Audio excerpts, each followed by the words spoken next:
Morning students, हमारी worksheet 67 जो आई है वो लैंगिक जनन के अंदर आज हम फूलों में लैंगिक जनन सीखेंगे कि जो सेक्सुअल रिप्रोडक्शन है जिसमें नर और मादा दोनों तरह के माता पिता की आवश्यकता होती है, उसमें हमारा फूल के अंदर किस तरह से लैंगिक जनन होता है वो हम सीखेंगे और उसका डायग्राम भी बनाएंगे क्योंकि ये भी इम्पोर्टेंट है।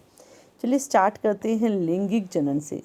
मैं आपको पहले वीडियोस में भी बता चुकी हूँ लैंगिक जनन के बारे में। अगर आपने वो पुरानी वीडियोस नहीं देखी हैं तो आप मेरे चैनल को सब्सक्राइब करके उनको देख सकते हैं।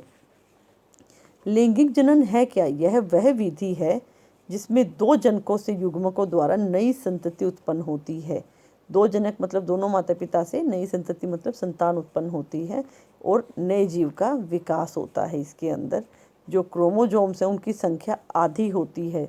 46 में से 23 माता से 23 पिता से मिलकर 46 हमारे बनते हैं। इसके अंदर वो हमारा लैंगिक जनन कहलाता है। और क्यों महत्वपूर्ण है? लैंगिक जनन में दो युग्मकों का संलयन होता है तो इसीलिए नए गुण मिलते हैं, गुणों की विभिन्नता होती है।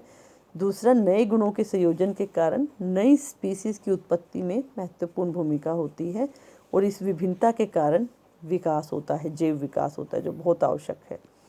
तो जो पुष्पी पौधे हैं उनमें लैंगिक जनन कैसे होता है? पुष्पी पौधे दो तरह के होंगे, एक लिंगी और उभयलिंगी। एक लिंगी वो होगा जिसमें एक ही जनांग मतलब या तो वो नर वाले जनांग होंगे या मादा वाले जनांग उपस्थित होंगे। लेकिन जो बहुलिंगी होगा या उभयलिंगी जिसे कहा, बहुलिंगी नहीं होगा, उभयलिंगी होगा, उसमें दोनों तरह के लिंग होंगे। जो एक लिंगी है उसमें क्या है, आपका पपीता और तरबूज। आपने देखा होगा पपीते का पेड़ हमेशा जोड़े में लगाया जाता है। अगर आप उसे अकेला लगा देंगे तो कभी फल नहीं देगा क्योंकि वो एक ही लिंग उसमें उपस्थित होता है। उसके फूलों को या उसके जो भी पुष्प हैं उनको परागण की आवश्यकता के लिए दूसरा पपीते का पेड़ भी चाहिए होता है। लेकिन चाइना रोज जो है गुड़हल, उसके अंदर दोनों तरह के लिंग उपस्थित हैं, नर और मादा। यहाँ पर जो पुरुष वाला लिंग है, नर वाला, उसे पुकेशर कहा जाता है और ये परागण बनाते हैं। स्त्री केशर मादा के जनांग के बारे में कहा गया है। यहाँ पर अगर हम देखें तो जो 3 भागों से बना हुआ होता है, जो पुष्प है हमारा, आधार पर फूला हुआ भाग जो है वो अंडाशय है। ये मादा केशर के बाद ये वाला देखिए, ये अंडाशय है हमारा, लंबी सी वृत्तिका है, पाइप जैसी है ये हमारी, और सबसे ऊपर इसके ऐसे डॉट डॉट डॉट करके चिपचिपा सा पदार्थ लगा हुआ होता है जिसे वृत्तिकांग कहा जाता है। अंडाशय में बीजांड होते हैं, बीज होते हैं, एग्स होते हैं हमारे फूल के, और इनमें ही अंड कोशिकाएं होती हैं। जब परागण होता है तो जो नर है वहाँ पर जो युग्मक बनते हैं नर के, वो अंडाशय की इन अंड कोशिकाओं में संलयित हो जाते हैं, मिल जाते हैं और इस तरह से बीज बनाते हैं, नए पौधे का विकास करते हैं। आप ये देखिए यहाँ से पराग आते हैं हमारे, वो जो कहाँ लगे होते हैं। मैं इस डायग्राम को बड़ा करके आपको दिखाती हूँ तो आप देख पाएंगे अच्छे से कि इसके अंदर जो नर और मादा भाग है वो कैसे अलग अलग हैं और किस तरह से ये है। ये जो येलो वाले एरिया आप देख रहे हैं ये नर भाग है, इसकी ट्यूब से ये है हमारा, जिसके ऊपर पराग लगा हुआ होता है। और ये पिंक कलर की जो ट्यूब है आपकी, जिसका डायग्राम यहाँ भी दिया गया है, ये मादा भाग है।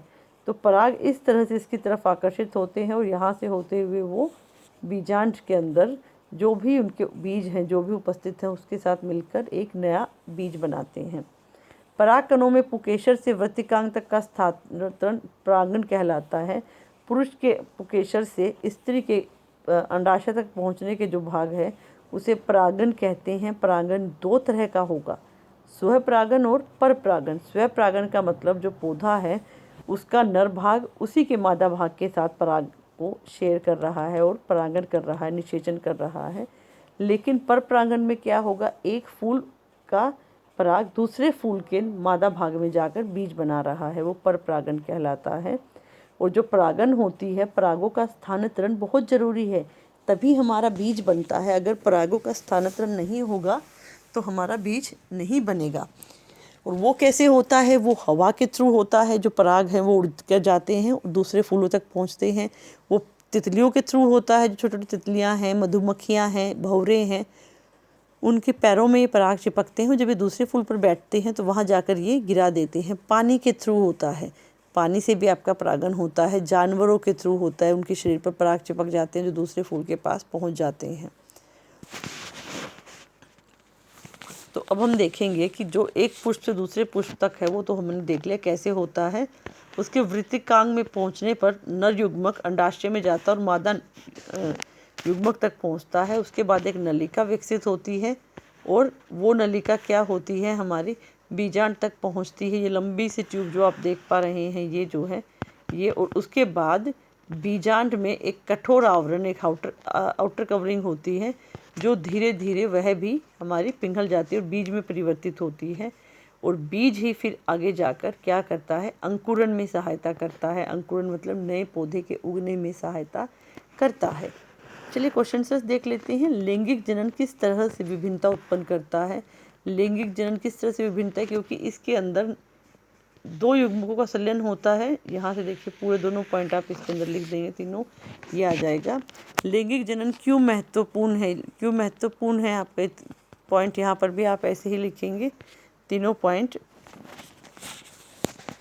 वैसे आप विभिन्नताएं वाले में चाहें तो आप लिख सकते हैं कि अलग अलग गुणों वाले नर और मादा के संलयन के कारण क्या है, हमारा विभिन्नताएं उत्पन्न होती हैं।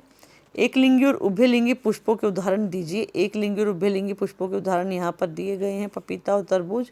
उभयलिंगी में गुड़हल और सरसों आ जाता है, उनकी डेफिनेशन। स्वपरागण और परपरागण में डिफरेंस लिखना है। ये रहा आपका स्वपरागण और ये रहा परपरागण, इसका डिफरेंस आप लिख सकते हैं।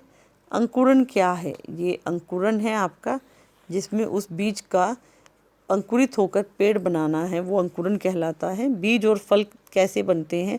बीज और फल हमारे कैसे बनते हैं? बीज हमारे नर और मादा के युग्मक के संलयन से बनते हैं। और जब ये जो हमारा कठोर भाग जो है वो बीज में परिवर्तित हो जाता है और फिर जो अंडाशय है वो आपका ग्रो करके फल बनाता है। फल पका हुआ अंडाशय कहा जाता है। आई होप आपको वीडियो समझ में आई होगी। आप मेरे चैनल को लाइक कीजिए, सब्सक्राइब कीजिए। Thank you.